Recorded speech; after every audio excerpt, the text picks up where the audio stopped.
মাজত মই মিঠাছাই মুহূৰ্তৰ আটাইতকৈ গুৰুত্বপূৰ্ণ খবৰ লৈ কাৰণে চেষ্টা কৰিছো হযৰত মুহাম্মদক অপমান কৰাই কাল হল অশ্লীল ভাষা কোৱাই কাল হল এগৰাকী জনপ্ৰিয় গায়কৰ আৰু ইতিমধ্যে চৰকাৰে লৈছে বৃহৎ সিদ্ধান্ত হযৰত মুহাম্মদক অপমান কৰাৰ লগে লগে মৃত্যুদণ্ড দিয়া হৈছে এগৰাকী জনপ্ৰিয় কণ্ঠশিল্পীক আৰু ইতিমধ্যে এই সিদ্ধান্ত গ্ৰহণ কৰিছে চৰকাৰে ইছলাম ধৰ্মাৱলম্বী লোকসকলৰ আবেগ ইছলাম ধৰ্মাৱলম্বী লোকসকলৰ পৈগম্বৰ হযৰত মুহাম্মদক যি অপমান কৰিছিল এগৰাকী ইছলাম ধৰ্মাৱলম্বীৰ গায়কে আৰু সেই গায়কৰ নাম হৈছে আমিৰ হুছেইন উৰফে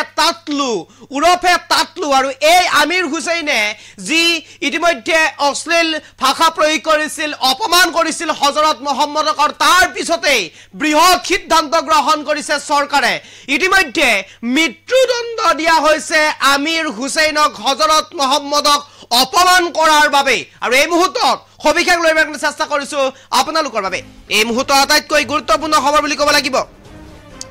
হযৰত মুহাম্মদক অপমান কৰাৰ বাবে দিয়া হল মৃত্যুদণ্ড এই মুহূৰ্তৰ আটাইতকৈ গুৰুত্বপূৰ্ণ খবৰ ইৰানৰ জনপ্ৰিয় অভিনেতা আমিৰ হুছেইনক মৃত্যুদণ্ড হযৰত মুহাম্মদক অশ্লীল গালি দিয়াৰ বাবে ইৰাণ চৰকাৰৰ এই গুৰুত্বপূৰ্ণ সিদ্ধান্ত আৰু ৰেপ আৰু পপ গীতৰ জনপ্ৰিয়তা অৰ্জন কৰিছিল আমিৰে আল্টিমেটলি এই খবৰ লৈ কাৰণে চেষ্টা কৰিছো আমিৰ হুছেইন উৰফে তাতলু সৰ্বোচ্চ শাস্তি বিহিলে ইৰাণ চৰকাৰে আমিৰ হুছেইন উৰফে তাতলুলৈ সৰ্বোচ্চ শাস্তি বিহিছে ইৰাণ চৰকাৰে কেইবাটাও গোচৰত জড়িত আছিল তাতলু অৰ্থাৎ আমিৰ হুছেইন উৰফে তাতলু কেইবাটাও গোচৰত জড়িত আছিল ইৰাণত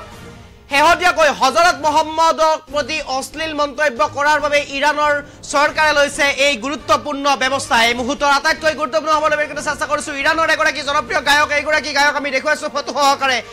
এইগৰাকী গায়কৰ নাম হৈছে আমিৰ হুছেইন উৰফে তাতলু সম্পূৰ্ণ শৰীৰটোৱে তাতুৰে আবৃত এইগৰাকী জনপ্ৰিয় গায়ক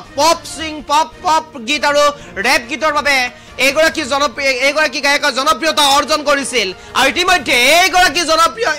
জনপ্ৰিয় ইৰাণৰ গায়কে হযৰত মুহাম্মদক লৈ বিৰূপ মন্তব্য কৰিছিল হযৰত মুহাম্মদক লৈ অপমান কৰিছিল হযৰত মুহাম্মদক লৈ অশ্লীল বাক্য কৈছিল আৰু তাৰ পিছতে এনেধৰণে এতিয়া বৃহৎ সিদ্ধান্ত গ্ৰহণ কৰিছে চৰকাৰে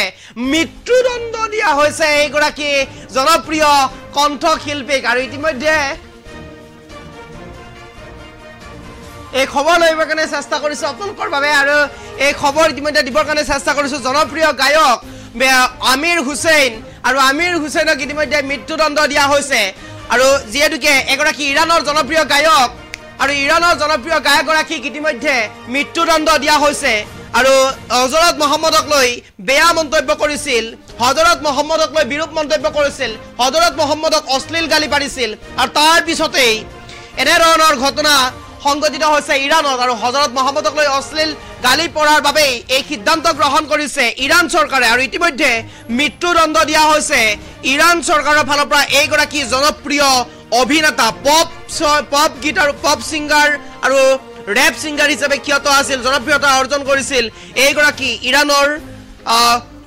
গায়কে আৰু ইৰাণৰ সংবাদ মাধ্যমে ইতিমধ্যে প্ৰকাশ কৰা অনুসৰি দেওবাৰে সিদ্ধান্ত গ্ৰহণ কৰিছে আদালতৰ ফালৰ পৰা চৰকাৰে এই সিদ্ধান্ত গ্ৰহণ কৰিছে তাতলু নামেৰে পৰিচিত এইগৰাকী জনপ্ৰিয় গায়ক নাম আমিৰ হুছেইন আৰু আমিৰ হুছেইনৰ ইতিমধ্যে মৃত্যুদণ্ড দিয়া হৈছে আমিৰ হুছেইনক আৰু ইতিমধ্যে কোৱা হৈছিল যে 5 বছৰৰ পূৰ্বে কাৰাদণ্ড খাটিছিল মৃত্যুদণ্ডৰ শাস্তি 5 বছৰ পূৰ্বে দিয়া হৈছিল কিন্তু আপিল কৰি আদালতৰ মাজত আপিল কৰি কিছু পিছুৱা হৈছিল যদি পুনৰ আকৌ কাৰাদণ্ড দিয়া হৈছে এইগৰাকী পপ সিংগাৰক আৰু পূৰ্বে কাৰাগাৰত ভুগিছিল তাতলু তুৰস্কলৈ পলায়ন কৰিছিল আৰু 2023 চনতে পুনৰ গ্ৰেপ্তাৰ কৰা হৈছিল এইগৰাকী জনপ্ৰিয় গায়ক তাতলুক উৰফে আমিৰ হুছেইনক আৰু ইছলামিক এখন দেশত হযৰত মুহাম্মদক এনেদৰে অপমান কৰাত ক্ষুব্ধ হৈ পৰিছে চৰকাৰ হযৰত মুহাম্মদক অশ্লীল গালি পৰাত এনেদৰে ক্ষুব্ধ হৈ পৰিছে চৰকাৰ তাৰ পিছতে এই সিদ্ধান্ত গ্ৰহণ কৰিছে বিতৰ্কিত পপ গায়ক ৰেপ গায়ক আমিৰ হুছেইন উৰফে তাতলুৰ বিৰুদ্ধে আৰু ইৰাণৰ উচ্চতম ন্যায়ালয়ে অভিযুক্তৰ আপত্তি মানি লোৱাৰ পিছতে দেওবাৰে ইৰাণৰ উচ্চতম ন্যায়ালয়ে এই সিদ্ধান্ত গ্ৰহণ কৰিছে ইতিমধ্যে মৃত্যুদণ্ড দিয়া হৈছে এইগৰাকী জনপ্ৰিয় গায়কক আৰু আমি ইতিমধ্যে উল্লেখ কৰিছোঁ ইৰাণৰ এগৰাকী জনপ্ৰিয় ৰেপ গায়ক পপ গায়ক এইগৰাকী আমিৰ হুছেইন আৰু আমিৰ হুছেইনৰ যি মন্তব্য আছিল আমিৰ হুছেইনৰ মন্তব্যৰ পিছতে এক প্ৰকাৰ হলকৰি সৃষ্টি কৰিছিল ইৰাণত আৰু তাৰ পিছতে ইৰাণৰ যি চৰকাৰ আছে ইৰাণৰ যি ন্যায়িক ব্যৱস্থা আছে ইৰাণৰ ন্যায়িক ব্যৱস্থা তথা চৰকাৰে এই গুৰুত্বপূৰ্ণ সিদ্ধান্ত গ্ৰহণ কৰিছে হজৰত মহম্মদৰ প্ৰতি বেয়া মন্তব্য কৰাৰ বাবে হজৰত মহম্মদক সামাজিক মাধ্যমত অশ্লীলভাৱে গালি পৰাৰ বাবে এনেধৰণে সিদ্ধান্ত গ্ৰহণ কৰিছে এতিয়া ইৰাণ চৰকাৰে হজৰত মহম্মদক অপমান কৰাৰ বাবে কাল হ'ল এইগৰাকী জনপ্ৰিয় গায়কৰ ইতিমধ্যে দেওবাৰে ন্যায়িক আদালতৰ ফালৰ পৰা এই সিদ্ধান্ত গ্ৰহণ কৰা হৈছে জনপ্ৰিয় গায়ক আমিৰ হুছেইন ওৰফে তাতলুক বিহা হৈছে মৃত্যুদণ্ড আৰু এই মুহূৰ্তৰ আটাইতকৈ গুৰুত্বপূৰ্ণ খবৰ ল'বলৈ চেষ্টা কৰিছোঁ আপোনালোকৰ বাবে